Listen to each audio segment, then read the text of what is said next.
अस्सलाम वालेकुम दोस्तों, उम्मीद आप लोग सब खैरियत से होंगे।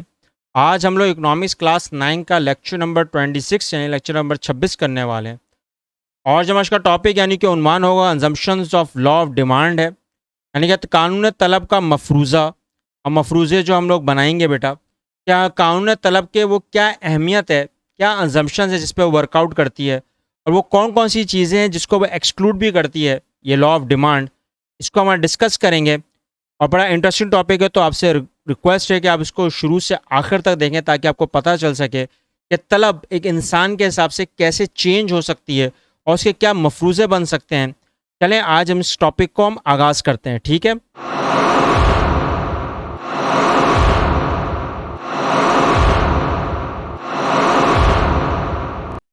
आज इस टॉपिक को आगाज़ करने से पहले बेटा, हमने प्रीवियस लेक्चर में जो हमने डिस्कस किया वो लॉ ऑफ डिमांड था और कानून तलब क्या थी और क्या होती है, उसके क्या मायने हैं, इसको हमने डिस्कस किया था।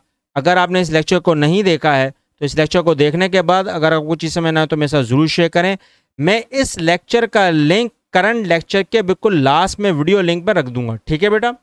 आज के टॉपिक को अगर हम आगाज़ करें बेटा, तो आपके पास जो बोर्ड लेवल पे आपसे सवाल पूछा जाता है फेडरल या पंजाब बोर्ड के लेवल पर, शॉर्ट में या लॉन्ग में, assumptions of law of demand, मफरूज़े बताएं आप कानून तलब के, वो कौन कौन से हैं जो कानून तलब जिसके ऊपर काम कर सकती है या नहीं कर सकती है, वो दोनों चीज़ें आपके साथ डिस्कस करनी है। तो अगर नोट कराओ बेटा कि आपके पास जो अजम्पशंस आती हैं लॉ ऑफ डिमांड में, उसमें पहला जो आपके पास आता है यूनिट्स, यानी कि सिमिलैरिटी ऑफ यूनिट्स, यानी कि यकसानियत जो क्वांटिटी के हिसाब से अगर हम लोग जो भी चीज़ बेच रहे हैं या कोई भी चीज़ हम खरीदने जा रहे हैं तो हम उसका size, shape, weight, taste, quantity and standard, ये सब चीज़ों का हम नोट करते हुए वो चीज़ को लेते हैं।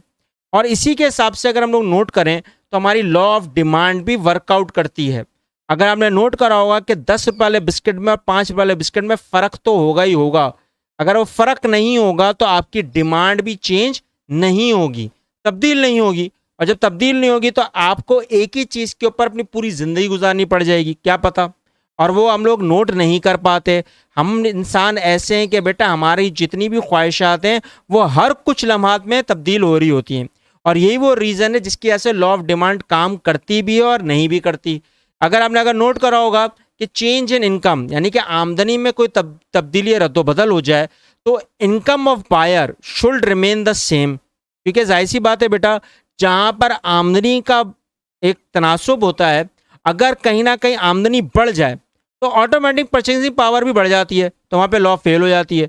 जबकि अगर नोट कराओ कि अगर कीमतें कम हो जाएं या इनकम कम हो जाए, कीमतें बरकरार हो, तो हम भी वही क्वांटिटी के हिसाब से अगर हम लोग को चाहिए हो चीज़ें तो हम लेते हैं। बहुत कम ऐसा होता है कि हम उस क्वांटिटी को कम कर दें। आमदनी अगर हमारी बराबर है या कम है तो हम चीज़ को कहीं ना कहीं बराबर में ही रखने की कोशिश करते हैं, नीचे लाने की कोशिश नहीं करते। यही वो रीज़न है। अगर नोट करा होगा, तीसरी सबसे इंपॉर्टेंट बात, चेंज इन टेस्ट। अब जायके से मुराद यहाँ पर यह है बेटा कि आपकी चॉइस क्या है, आपकी सेटिस्फेक्शन क्या है, आपकी लज्जत क्या है। अब टेस्ट ऑफ बायर हमेशा चेंज होता रहता है, ठीक है ना। वो अपने हिसाब से पैसों का तयन उस वक्त करता है कि जब कमोडिटी जो अशिया लेने गया है उसकी क्वालिटी इंफीरियर हो, वरना वो अपने हिसाब से अपने पैसों को यानी खरीदने से पहले वो हर चीज़ जो उसकी लज्जत के हिसाब से होती है वो अपनी तब्दील नहीं करेगा। उसको जो चीज़ चाहिए होगी वो लेगा, चाहे वो कुछ भी हो जाए। लेकिन अगर कहीं ना कहीं उस क्वालिटी में उसकी जो लज्जत है, उसकी क्वांटिटी या क्वालिटी में कोई फ़र्क आ जाता है और जिसके बेहाफ पर अगर वो चीज़ ख़रीदना चाह रहा है मगर वो ख़रीदता नहीं है, इट मीन्स ये लॉ फेल हो गई। और जब लॉ फेल हो गई तो इट मीन्स इंसान खुद भी कभी कभार अपना ज़्यादा पैसा खर्च करके अच्छी से अच्छी चीज़ लेने की कोशिश करता है, क्या पता वो चीज़ ख़राब हो। जैसे हम मिसाल देते हैं ना चाइना जापान की बेटा, कि जापान की चीज़ें बड़ी पायदार होती है, चाइना की चीज़ें तो डिपेंड करती हैं कि आपने पैसा कैसा लगाया हुआ है। यही वो रीज़न है जिसके ब्याह पर ये लॉ कहीं ना कहीं फेल हो जाता है या फिर कहीं ना कहीं पास भी हो जाता है। क्योंकि हमने देखा भी है कि जहाँ प्राइस की क्वांटिटी कम हो गई, क्वांटिटी ऑफ डिमांड ऑटोमेटिक बढ़ जाती है। हम फिर वहाँ ये नहीं देखते कि चाइनीज़ या जापानीज़। आपको बात समझ में आई? असल बात यहाँ पर यह भी है। अगर इसके अलावा अगर देखा जाए तो चेंज इन फैशन, अब चेंज इन फैशन से मुराद आप समझ गए होगे बेटा कि जिस तरह हमारा एक वक्त सीजनल के तौर पर आता है, वहाँ ये लॉ फेल हो जाती है। हम लोग सीजनल, जब आप हम लोग के पास कोई भी चीज़ आती है तो अपने टेस्ट को, अपने जायके को रखते हुए, अपनी सेटिस्फेक्शन को, अपनी लज्जत को रखते हुए चीज़ों को खरीद रहे होते हैं। क्या पता किसी मौसम में आम आ जाएं, वैसे तो आते तो ज़्यादातर गर्मियों और सर्दियों के दरमियान में, लेकिन अगर फर्ज कर लो कि वो आ जाते हैं गर्मियों में नहीं, वो सर्दियों में, तो लोग लेंगे? पता नहीं। हाँ, मगर अगर देखा जाए तो सर्दियों के हिसाब से सबसे अहम चीज़ जो आती है आपके पास, क्या? Dry fruits. अब ड्राई फ्रूट्स तो दिमाग में हो गई होगा, ना चाहते भी लोग पीनट्स खाएंगे, ये भी एक होता है। तो वहां आपने अगर नोट कराओ कि अगर फैशन के हिसाब से क्लोथिंग भी अगर हम लोग देख लें तो क्लोथिंग में भी हम लोग कहीं ना कहीं गर्म और सर्दी, अब सर्दियों में हम लोग गर्म कपड़े ज़्यादा लेते हैं और गर्मियों में सर्द वाले कपड़े ज़्यादा लेते हैं, थिन कपड़े ज़्यादा लेते हैं।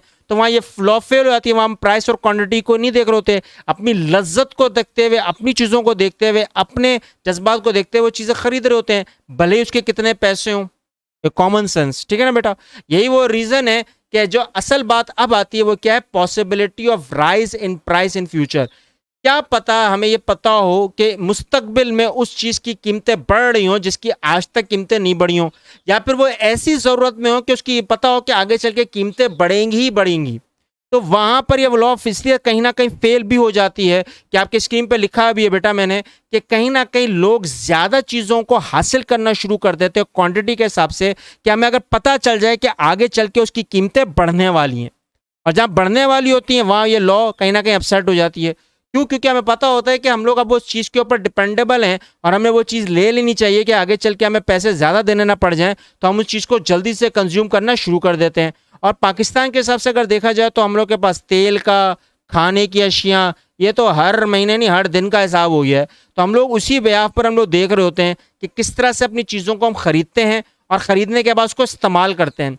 ये एक बड़ी बात है। और लास्ट पॉइंट अगर आप लोग नोट करो तो बेटा सबसे अहम चीज़ आती है चेंज इन पॉपुलेशन। अब आबादी का भी एक तनासुब होता है, इसलिए सेंसस करवाए जाते हैं, मर्दमशुमारी होती है, हम उसके हिसाब से अपनी चीज़ों को नोट कर रहे होते हैं, इंपोर्ट और एक्सपोर्ट, कि हमें कितनी चीज़ें रिक्वायरमेंट है और हमने कितनी चीज़ें बेचनी है। लेकिन अगर देखा जाए तो यहाँ पे लॉ फेल भी कभी कभार हो जाती है कि जब अगर फर्ज करो बेटा कि रैपिडली राइज हो जाए या रैपिडली फॉल हो जाए पॉपुलेशन, और अगर देखा जाए तो उसी के हिसाब से डिमांड भी इंक्रीज होती है हाई रेट के हिसाब से और डिक्रीज होती है, क्योंकि हम लोग पर्टिकुलर कम्युनिटी के ऊपर अगर देखा जाए एक पॉपुलेशन डिपेंडेबल हो जाती है कि हमने यही चीज़ लेनी है, इसी का मेयार अच्छा है और इसी के मेयार पे रहते हुए हमने चलना है। और यहाँ पर अगर देखा जाए तो सडन फॉल उस वक्त होता है कि जब हम लोग लोअर रेट पर आ जाते हैं। तो ये हमारा दिमाग है, ये हमारी आबादी का एक दिमाग मौजूद है, क्योंकि आबादी के हिसाब से ग्रुप्स हैं और ग्रुप्स के हिसाब से लोग हैं और लोगों की अपनी साइकी होती है बेटा। और वो साइकी के हिसाब से अगर देखा जाए तो आबादी हर मुल्क के हिसाब से वेरी भी करती है। अब अगर मैं एक मिसाल दूं कि चाइना की आबादी 1 अरब से 1 अरब 47 करोड़ की तरफ है, तो अगर इंडिया की आबादी देखा जाए तो 1 अरब 17 करोड़ है, लेकिन तनासुब पॉपुलेशन के हिसाब से कहीं ना कहीं डिक्रीज और इंक्रीज का फर्क आ ही गया, 37 करोड़ का फर्क। अब वो 37 करोड़ का जो फर्क है उसके हिसाब से चाइनीज ज्यादा अपनी चीजों को तलब में और चीजों को खरीदेंगे बनिस्बत इंडियंस के हिसाब से। पाकिस्तान तो अभी 24 करोड़ पर है या 27 करोड़ पर है बेटा, लेकिन हम लोग को यही पता चल रहा है कि हम लोग की आबादी कितनी होगी, हमारे सेंसस ही नहीं हुए 25 साल में।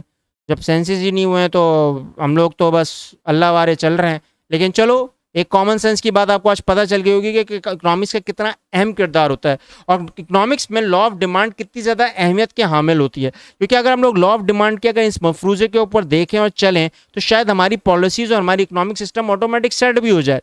लेकिन हमारे बच्चों और बड़ों को जब इल्म ही नहीं होता है तो हम लोग उन चीज़ों को फॉलो भी नहीं कर रहे होते बेटा। हम लोग के अंदर सिर्फ एक बात आई हुई है कि पैसा फेंक तमाशा देख, बस ये हमें दिखता है शो ऑफ। हम कितना शो ऑफ कर सकते हैं शायद हम लोग उसी पर अब रह गए। लेकिन मेरी आपसे गुजारिश है बेटा, जो आज मैंने आपको चीज़ें समझाई हैं उसको ज़रूर समझकर अमल करके लोगों तक पहुंचाने की कोशिश करें, ठीक है। लेकिन अगर आज के लेक्चर में आपको कोई चीज़ समझ ना आई तो मेरे साथ जरूर शेयर करें, कमेंट करें। और आपको अगर चीज़ों का इल्म हो या सर्वे या रिसर्च हो तो बेटा वही मेरे साथ जरूर शेयर करें, कमेंट करें। इस चैनल को जरूर सब्सक्राइब करके उन बच्चों लोगों तक पहुँचाएं जो ला इल्म है। मिलते हैं नेक्स्ट लेक्चर में। अल्लाह हाफिज़।